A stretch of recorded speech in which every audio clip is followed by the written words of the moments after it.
How you doing, everyone? It's meteorologist Terry Swails. You're on tswails.com on this last day of July 2014. And what a July it has been with all the cool temperatures that we've experienced throughout the central part of the country. Loosely, this has been the year without a summer. Only one 90-degree temp here in the Quad Cities, and a lot of other places haven't even seen that. And it all started very early this year with our strong winter and cold temperatures. The ice on the Great Lakes did not actually move out of Lake Superior until the 6th of June. That's the all-time latest that has ever happened. And the picture you're looking at here of these lovely ladies floating on this iceberg was taken way back on the 27th of May, Memorial Day, and you can see all the ice that was still floating around in Lake Superior. So when you have water and ice, that means the water temperatures struggle to warm, and this year, because of all the ice extending into June and the cool summer that we've had so far, the water temps on the Great Lakes are running way below normal. I saw just the other day, Monday, around Chicago, a buoy with a water temperature of 58 degrees, and that is the second latest that the water temperature has ever been that cold. Only one other year, 2009, has it been this cold this late in the summer season. Even worse is Lake Superior. That's a cold lake to begin with, but this year the water temperature in the central portion of Lake Superior just a couple days ago was at 41 degrees. That is just downright ridiculous. You would not get me splashing around in water like that. I just don't have the blood for that sort of thing. Anyway, the point stressed here is that the water temperatures across the Great Lakes are exceptionally cold this year.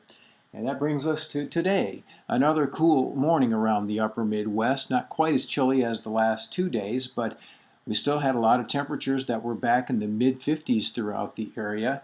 And so we got off to a nice fresh start once again. And this afternoon we're continuing on with some sunshine out there and should have ourselves a pretty good day. But this being the last day of July, we continue on with our unusually cool temperatures, and it looks like we're going to end up with the third coldest July on record here in the Quad Cities. 2014 should end up around 70.2 degrees now from the latest data I've gotten in, and that means it's going to be behind 1891 when we had a temperature of 69.2 and 2009 when the average temperature was 69.3. So third place all time as far as coldest Julys go. And here, take a look at this. This is July of 2009, and I bring this up is because you can see the extent of the cold air that summer, and it's very comparable to what we're looking at this summer. There you can see this year's anomalies and a lot of temps all through the upper Midwest running 4, 5, even 6 degrees below what is typical. So 2009 and this year are very similar in the July temperatures.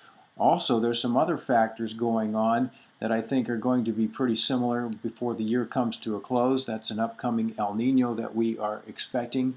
And also the water temperatures out in the Pacific show similarities too.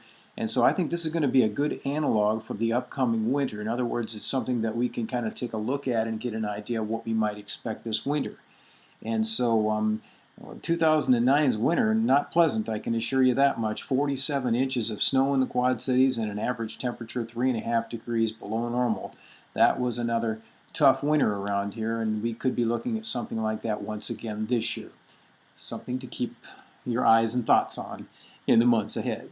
Meantime, here's today's weather, and you can see that the skies are mostly clear around Iowa and Illinois. A few clouds popping up out there this afternoon, but what you really can't see too much of is the high, thin clouds that are rolling across the region. That's actually more smoke than it is cloud cover. There's some forest fires out in the northern Rockies that are sending the smoke plume towards us. So a little bit hazy in our skies out there today thanks to the fires out to our northwest. The really deep moisture that is producing any showers and thunderstorms is confined way down to the southern tier of the United States. Our storm track has pushed all that good juicy moisture that you typically see this time of year into the southern U.S. And here on our 500 millibar chart, you can see that northwest flow that's keeping things cool and relatively dry around the upper Midwest. And with this locked in place, I don't see temperatures warming up a great deal over the next few days, some low 80s for high temperatures. And if you average out the next 8 days readings, you can see that the temperature anomalies all the way from the Rockies to the East Coast are still pretty significant. Then as we go out to the 8 to 16 day period, notice how the blues back off a little bit and readings get closer to normal here in the Midwest. So we're starting to see a little warm up as southerly winds return and we get some moisture back into the Midwest to add some humidity as well. At that time, there's going to be a front start to form that should generate some showers and thunderstorms, and there is the possibility of a respectable rainfall event next week in some part of the Midwest.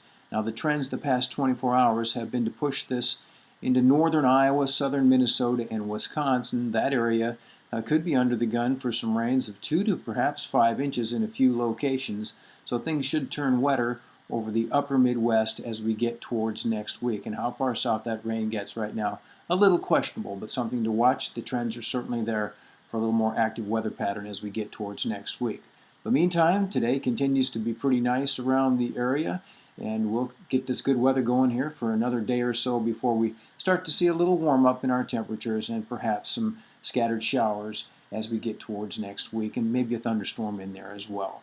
That's the way we see things today here, and that is your weather briefing for this Thursday.